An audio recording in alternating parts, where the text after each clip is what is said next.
I will try to keep my intro up here brief as we have a film to get to.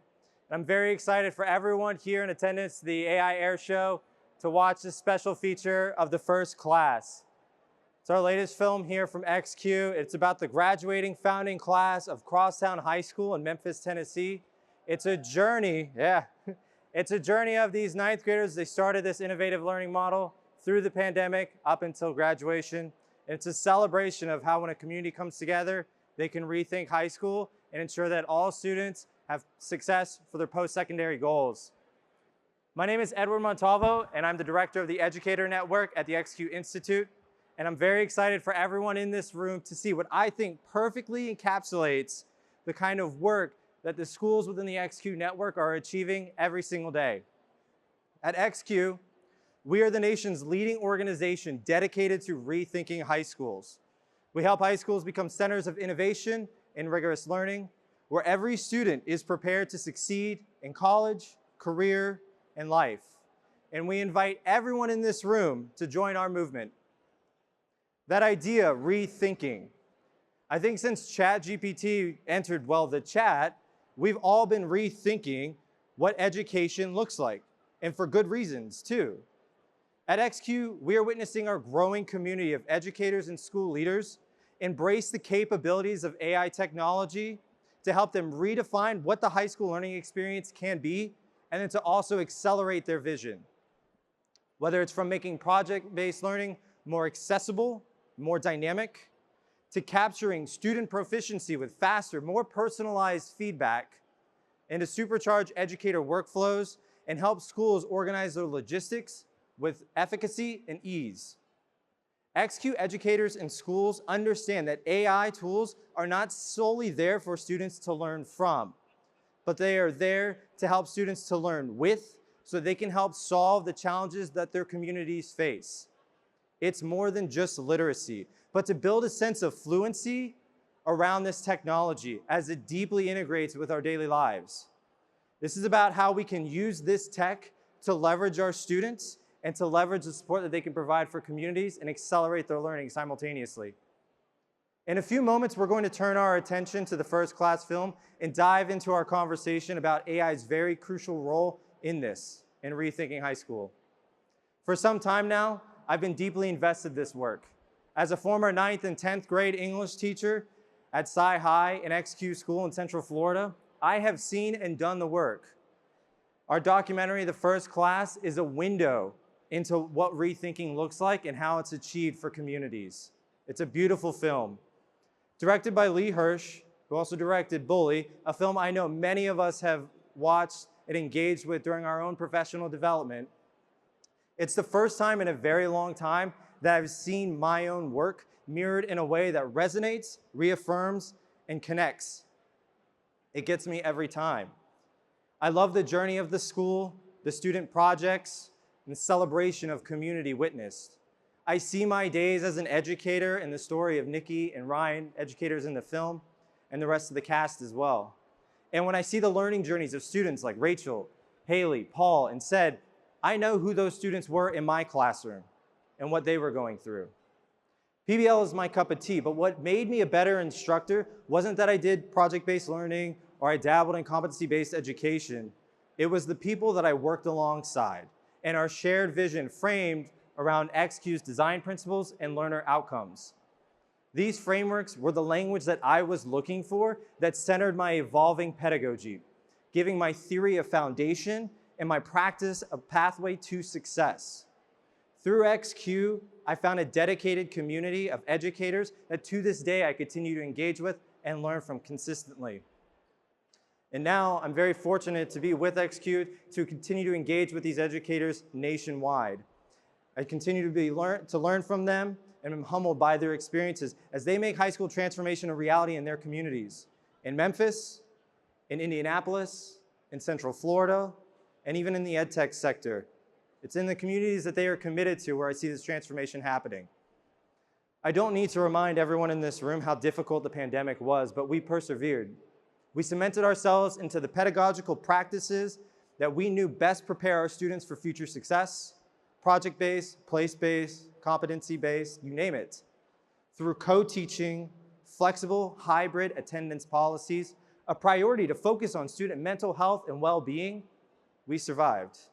And as in-person returned to normal, we had our challenges, but nothing that was completely insurmountable. And yet our biggest difficulties were never really parents or politics or the pandemic itself. Our problems were an incredibly resilient system creeping its way back into the spaces as though its precedent mattered more than the science and research of adolescent learning that was guiding our work. That damn Carnegie unit ruined more of my student learning experiences than I could count. Learning isn't achieved in time-bound increments, and we know this. It's an ongoing journey, and any transcript that reads like a century-old timesheet where you're punching in and zoning out is an injustice to the real learning our students can achieve. This new architecture that we're talking about requires builders, educators, and schools capable of designing and delivering powerful learning experiences that prepare students for post-secondary success. I would argue that this brave new world that we're building towards, a world XQ educators and schools have already been constructing, where they are galvanized around leveraging AI technology to make their bold vision a reality, it exists right now.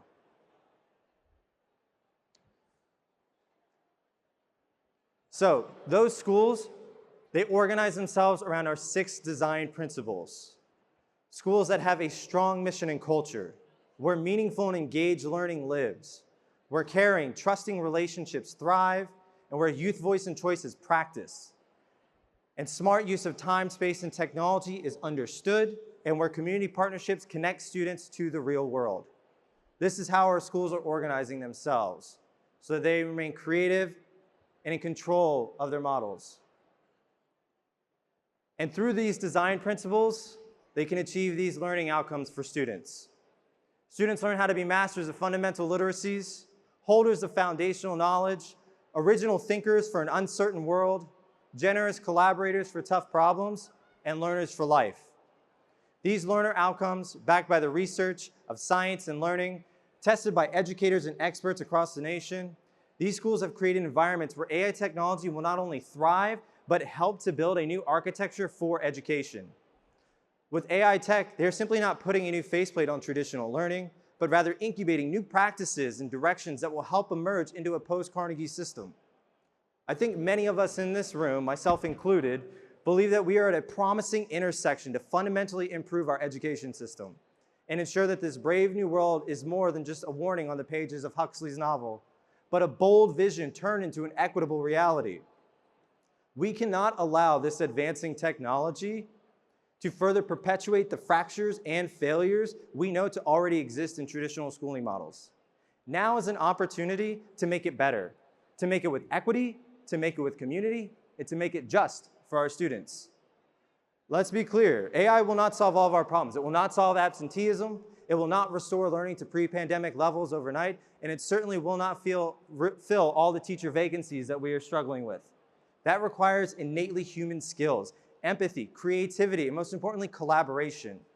They require teachers who care about their students and communities dedicated to their schools.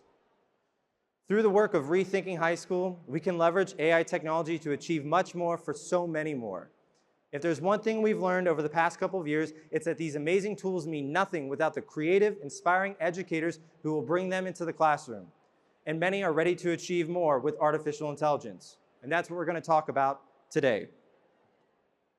The founding class of Crosstown High School graduated in the spring of 2022, and so unfortunately the film itself does not feature any AI technology into it.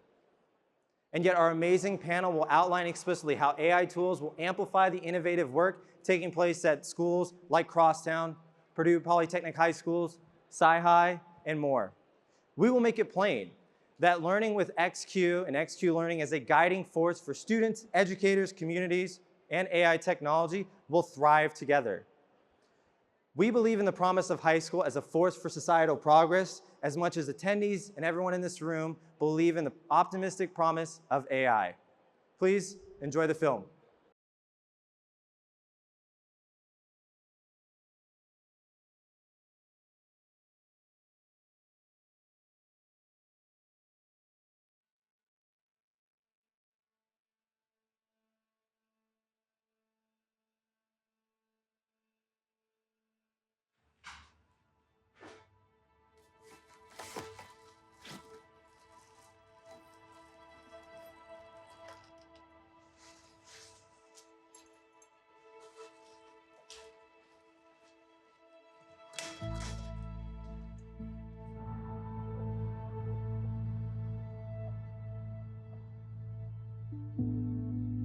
education is the civil rights movement of the 21st century.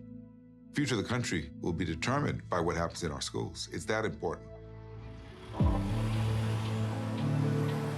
We should be saying, what would it take to open up a school that would be successful so kids come away inspired and teachers see themselves as creative workers who can get kids engaged and motivated to learn? A very small percentage of high school kids actually feel engaged in their education. If we want school to be a place that feels relevant to young people, then it has to be responsive to what is happening in the world and what's happening in their lives. Morning.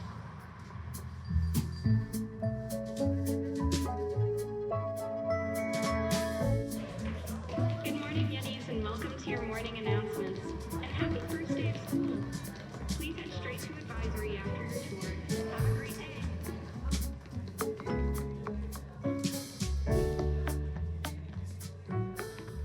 I love you. You too.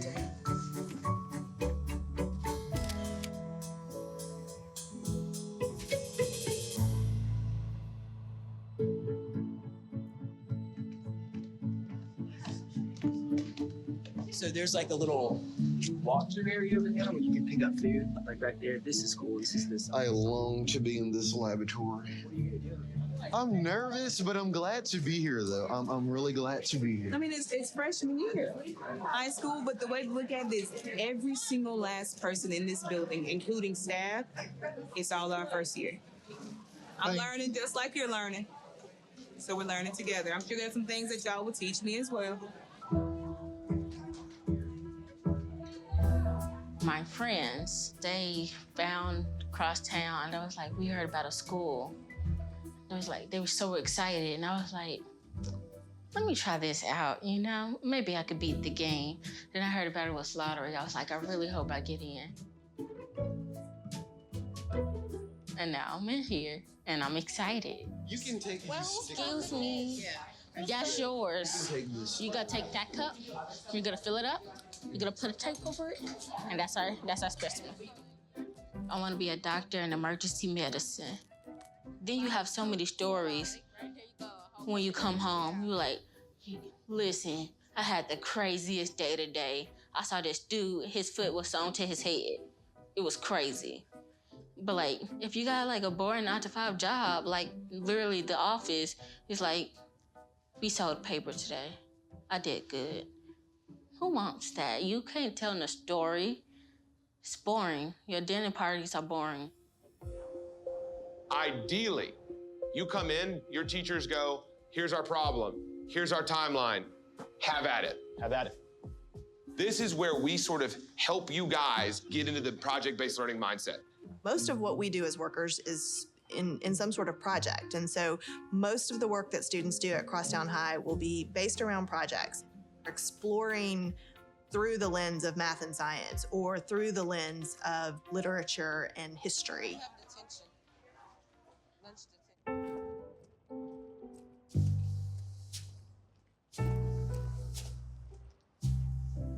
We started noticing Paul around the 5th or 6th grade, just not feel as comfortable in his own skin and start to worry, dealing with a lot of anxiety. And so we do have to build up his confidence.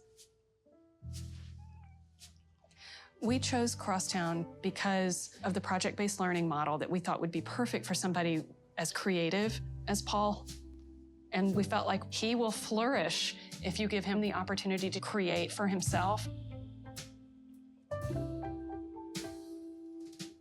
When you have a group of people who are living outside of the laws of Earth, what laws do they have to follow? As humans, we just kind of gave ourselves the property rights of Mars. We just kind of said, Mars, we own it. Let's go terraform it.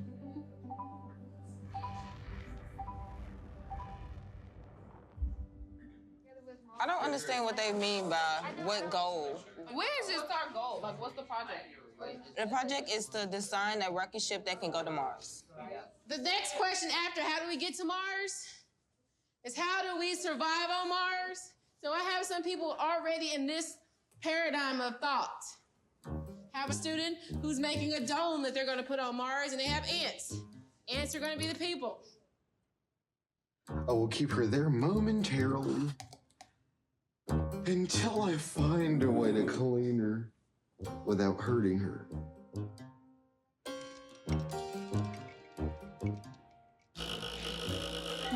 It's kind of messy because our teachers are trying to figure out how to do project-based learning, and we're trying to figure it out. Like, none of us had project-based learning before. And I don't think they've taught project-based learning before. So we want to learn from them, but they trying to learn too. So it's like, can you help us out? Y'all just threw us in a tank with some sharks and be like, figure it out. We did do that. And you guys, it's hard because you're the first class. And our expectations are like super way up out here, right? The students were just like, you're not teaching us. We're not learning anything in here. All about Mars. We're sick of Mars. And you're not really teaching us. Where I come from, it's very structured. It was very much pencil, paper, lecture, answer, teacher, stuff like that. And coming to Crosstown is completely different because they're giving me these projects to do. We're taking stuff to Mars. And I'm like, what am I doing? You will live here. You will do this often. You will live in this. Ideate, prototype, ideate, prototype, ideate, prototype, ideate, prototype. Like, I had a very smart student tell me the other day that going to Crosstown doesn't feel like going to school. But you know what the interesting thing was is she was like upset about that. You don't like the teachers. Why? They would not help me. Like they would tell me to like go look for it myself. And if I'm telling you I don't understand, I expect you to help you out. Make me understand. Help me understand. You don't really know that you're learning, so it's like tricking you into learning. A lot of people don't like that because, you know, we all come from like traditional settings. They want that ache of actually like feeling that they're learning, you know, that little pulse in their head. I don't even know how this is going to work. This is hard work. We've asked you to do something that hasn't been done before in Memphis. We have 150 students, all with diverse backgrounds, and we need to figure out how to connect with each of those students and personally elevate each of their stories, and we need to show academic growth. If we cannot do that at the end of year one, then people will ask, what is the point and what are you trying to accomplish?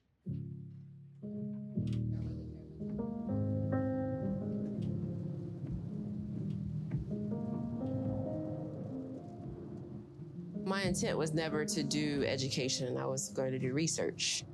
Actually, I wanted to be a doctor at first, then I went to do research, a research doctor. You know, it was always a fight as far as like being like the only African-American student in the lab that I felt kind of sidelined.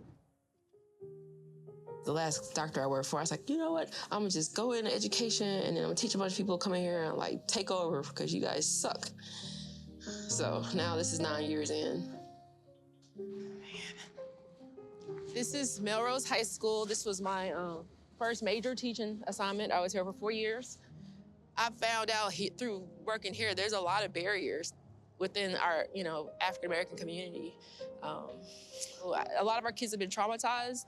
They've come through some bad experiences, and it's hard to overcome that and to see beyond what they see every day. And I had some geniuses, but they were just stuck in the drug life. Like, I was like, dude, if you took this mind you have, I remember this one kid, and he's not alive anymore, but I was like, if you take this mind and apply this to something positive, like, you know, do you know what you could do? I mean, a beautiful mind.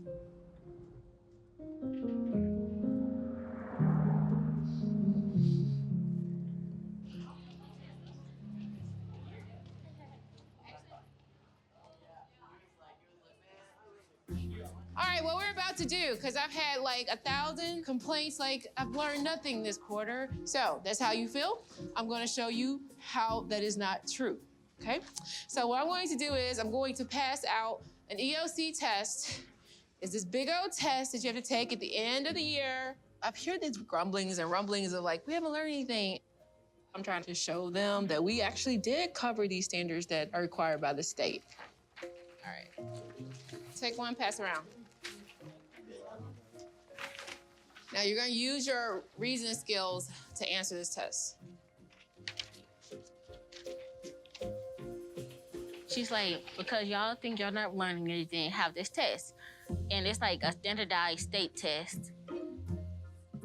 I get this test and I take it and I'm just like, I'm answering the stuff subconsciously. Like, I'm not even realizing that I'm having no problem answering these questions. We did it, and I was like, wow, it was super easy. And I finished it with no problem. Thank you. Thank you. Thank you.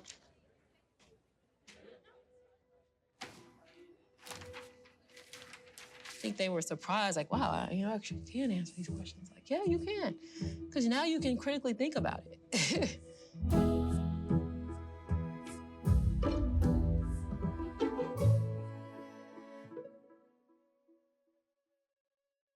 Today is the day. Poetry Slam Friday.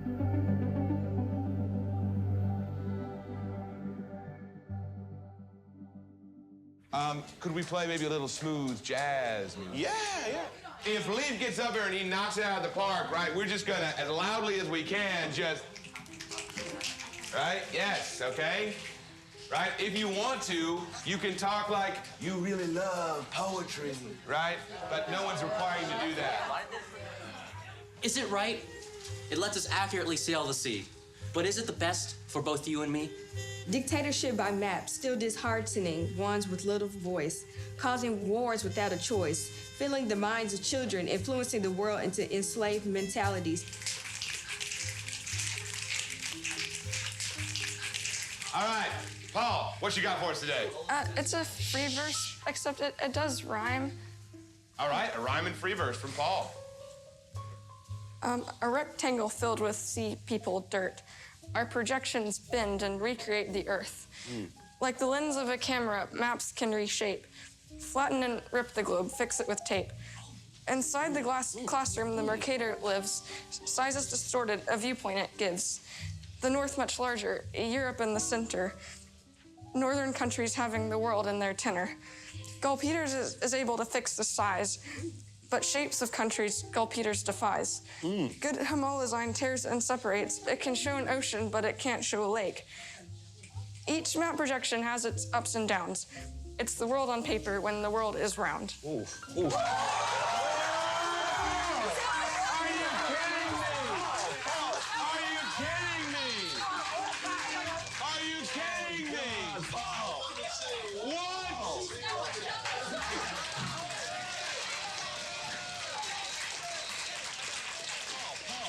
I don't know if I have socks on anymore. I think I just shoes, pants, shirt. That's it. No socks. Great job. Oh, yes. Great job, Paul. Yes. That was so good.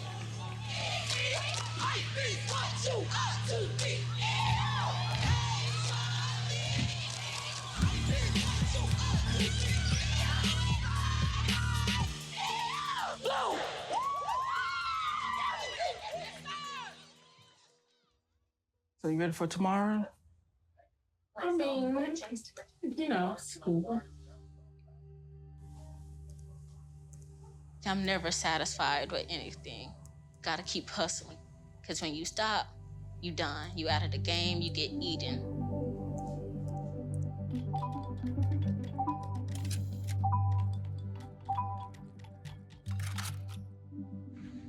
Good morning, y'all. I'm Scovia Rushing. I've been here for 13 years, and I'm originally from South Sudan. What was the journey like? The journey there was very hard and dangerous, right? Because other people are trying to kill you. So you have to be very careful in how you maneuver. If I'm attempting to solve a global refugee crisis, and I've never even situated myself, although not physically, right, into the shoes and the lived realities of individuals who are refugees, there will be a disconnect in the product and the artifact that is produced by me to solve this particular issue. The idea is for them to develop real narrative stories that they're going to tell in a gallery experience on exhibition night. And that's one of the reasons we have the countdown clock up in my room, just a sense of urgency. They need to see the world in terms of its challenges and what they can bring to it. And they need to have the confidence to collaborate with people who are not like them. I want to see an integration of that content knowledge, those key concepts and terms that we've learned about into your writing, right? So I want to put like the message, like they are traveling, they are here. Let them, well, not let them in, but like Who are you talking about specifically? refugees. Which ones? Just awareness of the ones trying to come to America. Right, so here's my thing, saying refugees in general, that doesn't help. Pick a single group. Find a group of individuals who are trying to immigrate to this country, who are looking for refugee status or asylum seekers, right? Right. Focus on them. Because if you just say, help the refugees, that's like me saying, clean up the oceans. Doesn't really help because you can't take a direction from it. They need to show their work. You cannot tell a student to do something and say, it's important that you do this, and at the very end go, all right, cool, and throw it in your desk drawer. It has to be seen.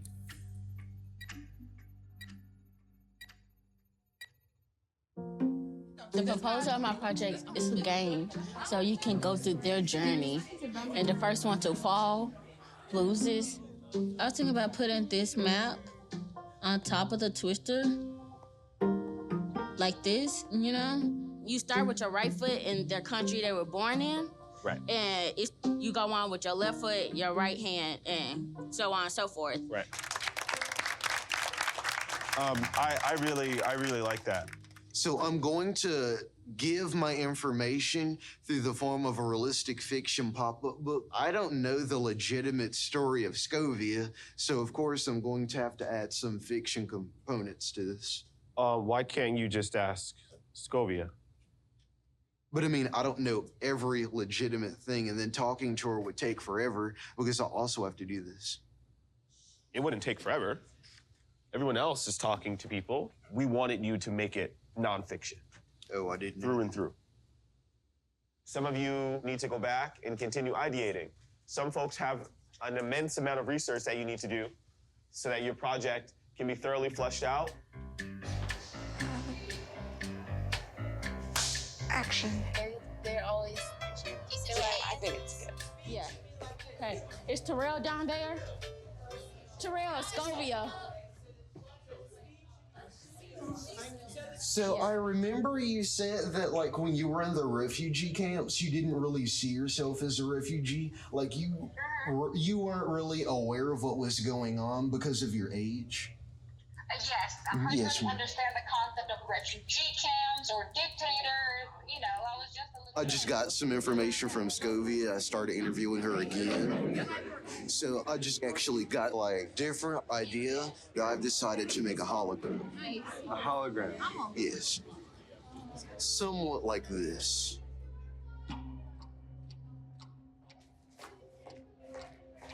It's cute the first 2 weeks. But now you're just tired.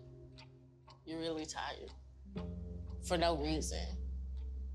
You sleep a whole 12 hours and you still be tired. Because you just got more stuff to do when you come back to school. Stressing out? Yes, sir. Because it's like everyone else is getting their things done. Not really me. I have this. This is like my complete first time making a hologram. And every component of math is vital if you want to project the image in a correct way that's not distorted. And these sides are what I need to actually make the 45 degrees accurately. Yeah. This is outside of my wheelhouse, buddy. I don't know anything about this. I wish I could help you.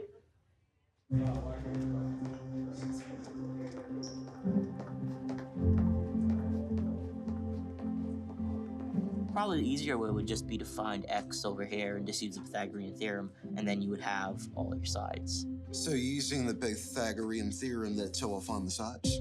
A squared plus b squared c squared. All right.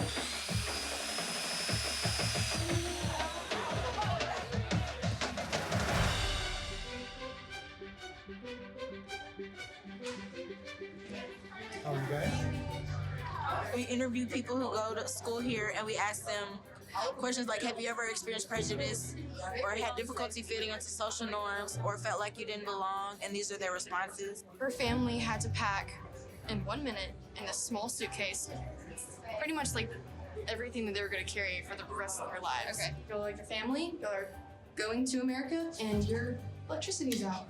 So you'll have 1 minute and go. And thinking about like what can you sell? Will you please stand on one foot? Can you please tell me the language of one of the official languages of Sudan before you place your left foot into Kenya? It was like kinda a struggle to get to those places. And you're struggling to get to that place on the map thing. Come on, you got this. Come on, you got this. You may move your right foot onto Canada. You are allowed to move one limb. Yes, you have completed your journey. This is a workout. Good job, Rachel. This is a pretty cool experiment. That was fun. Yeah. I did a hologram, and it tells your story. Well, it shares your story.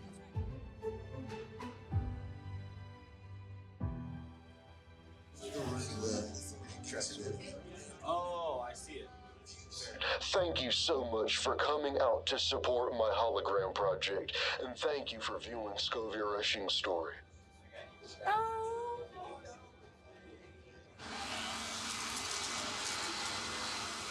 All in all, like, I think it was a tremendous first go of things. Like, huge energy. Parents were appreciative. It's good stuff. So, Can we do like a team? Like, I think we need to do like, you know, cross country. 1, 2, 3, sweaty yays! Today's special is Memphis Soul Stew. We sell so much of this, people wonder what we put in it. We're gonna tell you right now. My teacher, Mom. Yeah. My favorite teacher, I didn't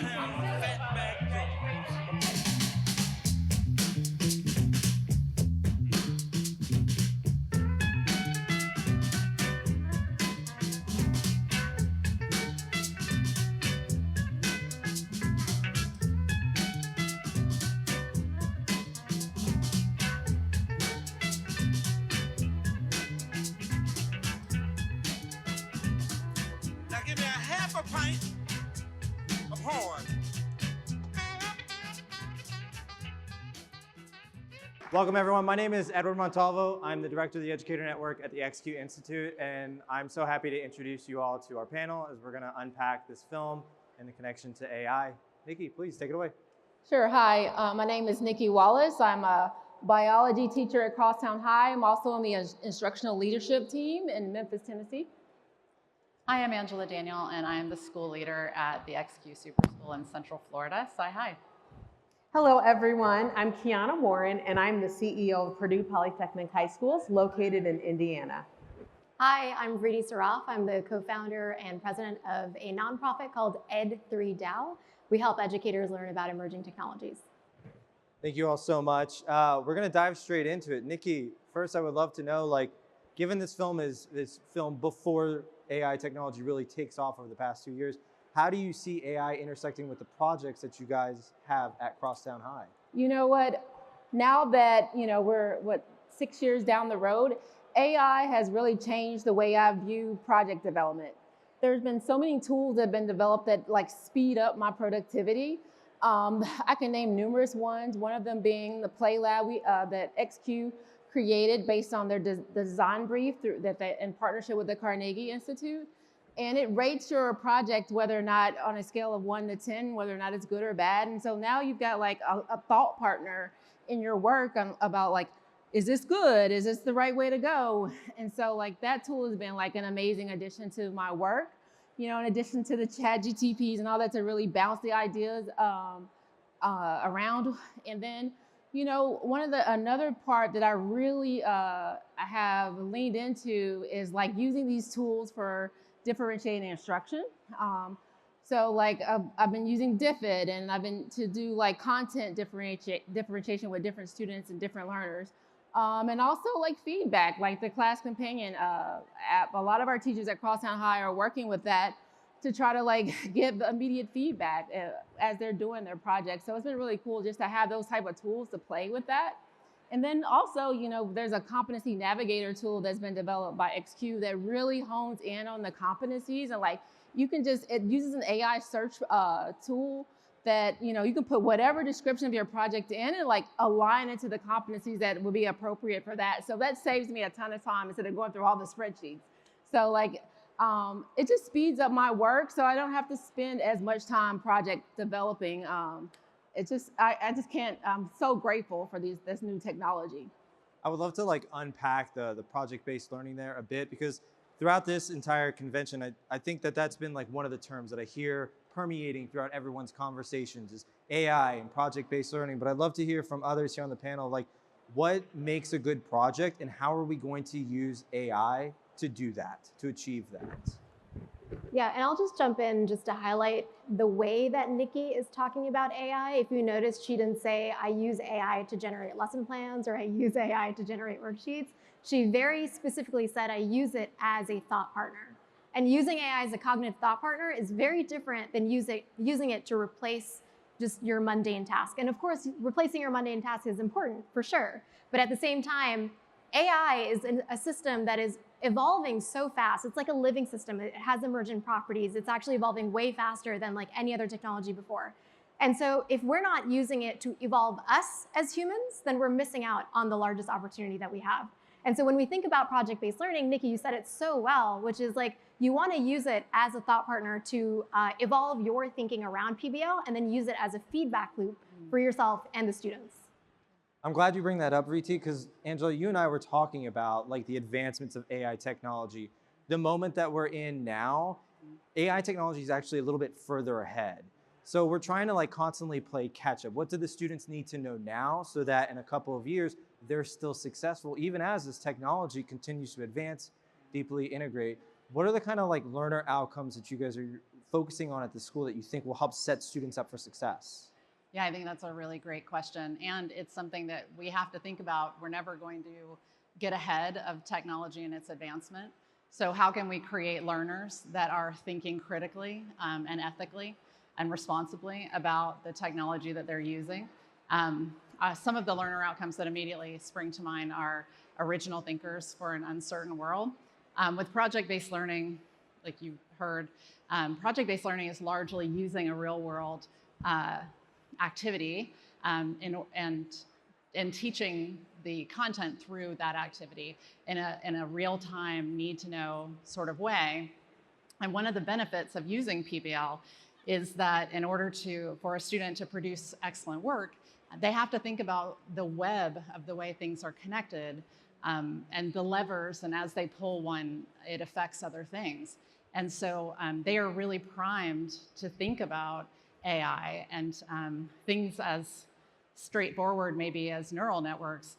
Do we want a less layered neural network that is less expensive and more transparent? Or do we want a more thorough neural network that might be more equitable but less sustainable? And they're primed to think about questions like that. And then of course, Learners for Life, that's very important too, because what we're trying to do is have the students learn to continue teaching themselves through reliable resources and places that drive their affinity and really their genius. So I think it aligns perfectly. I think that's like really important too, because we all have to teach the content standards. It's what we do within our lessons on day to day.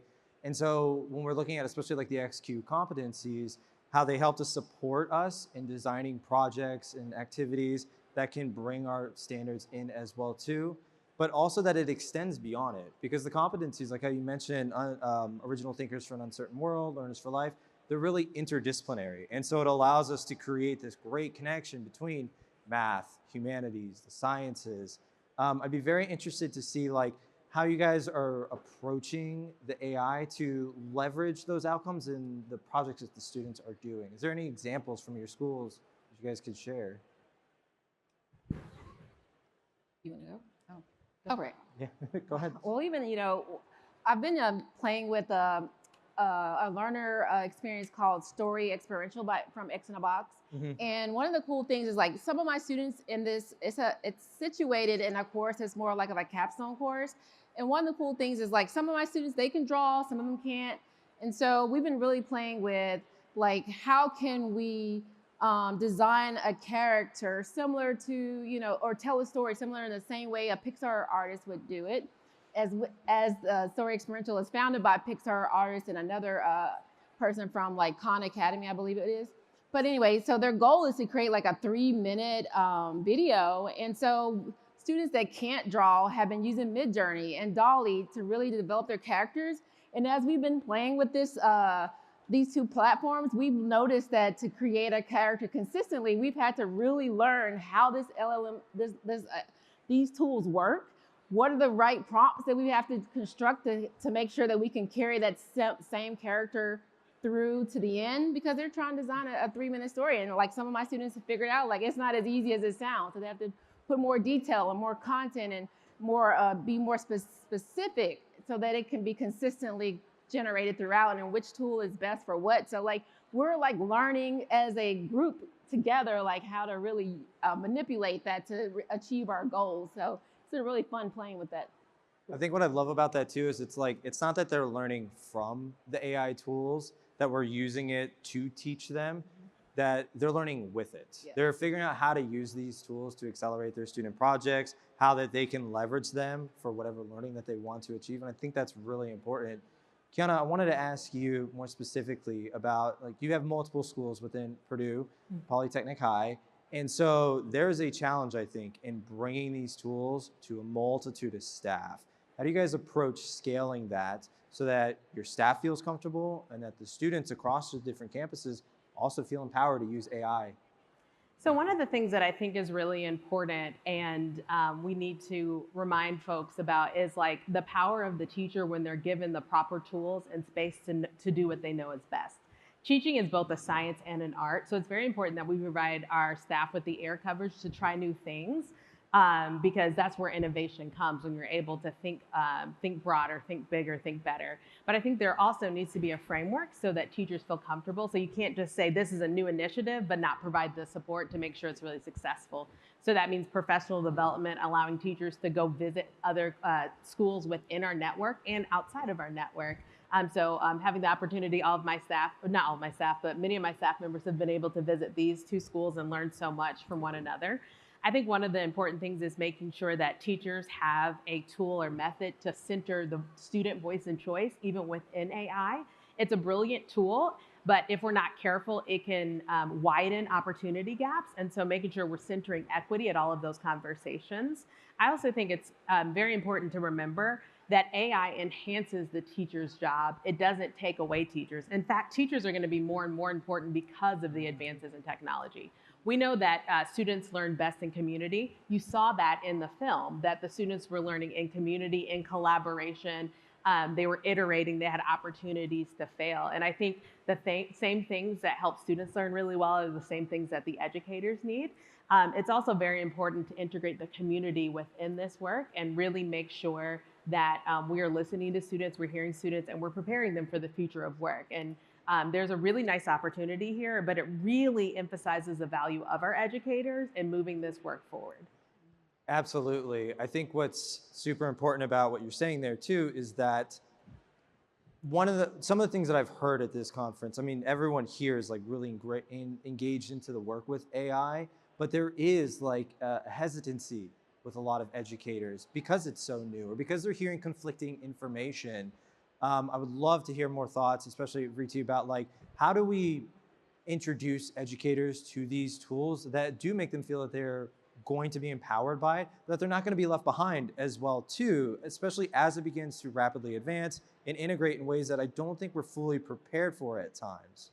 Yeah, I think it's actually a trifecta. So the two things that you said, prepared and integrated and not left behind, but also how do you make sure that you're being empowered by the tool for the full potential of the tool and not necessarily to perpetuate any bad habits that you had before as a teacher, right? So how do you actually think about the reimagining of learning and enhancement of learning as well? And so the way that we've been working with educators around the world is we actually look at the pedagogy first So we actually approach AI learning through PBL or Reggio Emilia or Montessori. And we actually sort of ground what we're teaching about AI through pedagogy. Because the thing with AI, especially in education, is it's very new and very untested and largely unsafe for anyone under 13, right? We don't actually have the parameters for that yet. But something like Montessori, something like project-based learning, ton of research out there. It's been implemented in thousands of classrooms. It's a tried and true model. So we can't throw that stuff away, right? So we have to think about it from the pedagogy first and then integrate the tool into it. So the way that Nikki was describing it, which is, we look at PBL first, the frameworks that we use, the projects that we're creating, and then we find use cases for AI in that. The other portion of that is educators really need to understand what AI is really good at and what AI is not good at, and what humans are actually much better at right now. That's possibly going to evolve because AI is ever evolving, but right now, AI is really good at regurgitating facts, about remixing content. It's not creating unique and new content, it's remixing the content from billions of pieces of data, so it feels like it's new, but it's actually not, right? And then it's particularly bad at understanding, right? It cannot make judgments about what you're actually inputting into it. It cannot understand what you're saying. A really good example of this is I spoke at a superintendent conference a few months ago, and a superintendent raised their hand and they said, my son used ChatGPT to write a letter that his school had assigned him. And the letter was to say goodbye to racism. And ChatGPT took that and it started off with, "Dear racism, such great times we've had." Right? Because it did not understand the content of it. It just regurgitated good patterns of letter writing. And so the thing that educators and students really need to understand is the understanding and judgment part that humans have, that they bring from their emotions and their experiences with another human, the cognitive leaps that we make that AI can't make unless it's in their data set. That is something that we're still always going to be good at, and that is something that we want to rely on way more heavily than we rely on AI. I'm so glad that you brought up that judgment aspect, because we've all had conversations here over the past 2 days about especially the feedback mechanism, I think. There's an opportunity with AI, and we've collaborated on it before, about how can we capture student feedback and deliver it back to them in a faster amount of time. That is a huge chunk of our time when we're assessing and working with students, is how can we give them the best feedback possible, make sure that it is personalized and actually helps them with that. With AI, we have the opportunity to be able to capture that information at a faster rate and be able to analyze it better. The problem is, though, is with that contextualization. Any bit of that feedback that comes back to the student that is delivered without that context of knowing where the student has been and where they want to go is very important. And so I would like to know more how you guys see AI being a tool to help you engage with students more. I guess I'll go ahead and start. As we're designing projects that are multi-level with different, different community partners, and all of our students are in different places as far as their learning styles and their abilities. I think, AI personalizing that instructional piece so that we can meet learners where they are is going to be critical, right? Mm-hmm. And so having data that maybe support this learner was here at this point and then now they need to be over here, and then I have this learner here at this point. I think the power of how those models work could inform our practice a lot better, right? And so once we get past the whole issue about student data and privacy, right? But if we were to fully embrace that and what it could be in the future, I think that would give us more power and more leverage to design really rich projects that we can clearly see where students are growing within their time with us in the classroom. So One thing. Go ahead, Kiana. I've seen some really cool lessons on teaching students about bias or about judgment through using ChatGPT or similar bots. And what I've seen teachers do is there was a math teacher who put his entire test into the program and showed the students how many answers were wrong. So it helps them see where the limitations are. And I think that's a really incredible opportunity, as well as it asks ChatGPT to write something really offensive. And it's really helpful for students to see and navigate that. I also think there's an opportunity for students not just to be the consumers of it, but the creators of it. So why not allow students to create their own machine learning models? Why not allow students to think about the problems that they care deeply about and solve and create their own AI solutions? And one of the things I noticed as I look around here, there's so many beautiful faces here, but I'd love to see some more faces of some young people. I think they need to be a part of these conversations. They need to be leading us forward, and we need to really take time to listen to them. So when I come back next year, I'm hoping to see this space filled with high school students who can help us lead the way. Absolutely, yeah. Yeah. I think, one of our design principles, youth voice and choice, to really put students at the center of their learning. Not only just that they're active participants of it, but to help us shape that learning journey for them and identify what is the best way for them to receive feedback that is productive and constructive for them. And also understanding that we can't have these schools without them. The success is in part delivered by the educators, but it's experienced through the students. Angela, I wanted to ask you, building off of what Kiana and Nikki were talking about here too, is with educators and delivering feedback, I can see the value and potential with ChatGPT, but I'm really into the soup of it. So, but with an educator that's less familiar, how do you think we should approach that to encourage them that this could be an opportunity for them to expand their capacity? Yeah, I think seeing is believing. I think that's true of our students, and I think that's true of our teachers too. Seeing excellent models, being allowed to test things and be in a safe environment where they can be vulnerable and experiment with the emergent technology, I think is very important. And I also think in our context, it's really important that we look at the students in AI and the teachers in AI as probably more than two, but definitely two distinct avenues into AI. The first one is really to support content. How do we give exceptional feedback and develop experts in foundational knowledge? And then the second one is really, how do we interact with AI? How do we understand what's going on? How can we think responsibly and ethically inside of this? And I think those two things beautifully happen in tandem, actually. But I think pretending that you're not using machine learning technology and then producing this stuff is not particularly helpful. But inviting the students in to being transparent and allowing them to bear witness to how it's effective for you is an opportunity for modeling. And then what we have found frequently is that they model for us how it is effective for them, and then invite us in on conversations that really elevate that idea of responsible, ethical thinking, and inside of the context that the students are already inside of. So something we found useful, to your point, is introducing educators and students to fun AI tools that are really entertaining for them. So there's an app called Suno AI. You can build your own music and your own songs. There's a scene in the full version of the first class where there are two students actually remixing a song and making a song.